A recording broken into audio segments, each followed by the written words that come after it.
বিশ্বকবি রবীন্দ্রনাথ ঠাকুরের ৮৫তম প্রয়াণ দিবস উপলক্ষে সেমিনার ও সাংস্কৃতিক অনুষ্ঠান হয়ে গেল বাংলা একাডেমিতে। বিকেলে কবি শামসুর রহমান সেমিনার কক্ষে এই অনুষ্ঠানে অংশ নেন রবীন্দ্র ভক্তরা।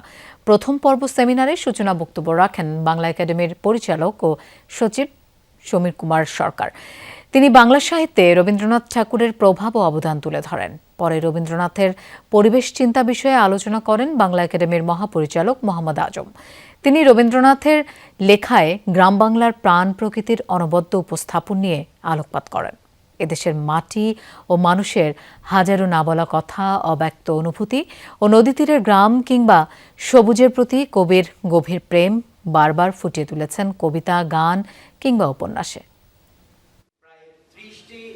ইকোলজিক্যাল জোন আছে, মানে ভিন্ন ভিন্ন কৃষি ৪১টি ভাষায় আসলে আমরা কথা বলি, খুঁজতে হয় না। বরং রবীন্দ্রনাথ অ্যানথ্রোপোসেন্ট্রিক হওয়ার সত্ত্বেও তিনি যেভাবে প্রকৃতির সঙ্গে একাত্ম হয়ে, পরিবেশের সঙ্গে একাত্ম হয়ে, কিংবা একাত্ম না, অস্তিত্বের অংশীদার হিসেবে পরিবেশকে উপস্থাপন করতে পেরেছেন, মানুষ এবং পরিবেশকে একাকার করে উপস্থাপন করতে পেরেছেন, ওই ডিসকোর্সে গেলে আমার জন্য লাভের পরিমাণ আরও বেশি।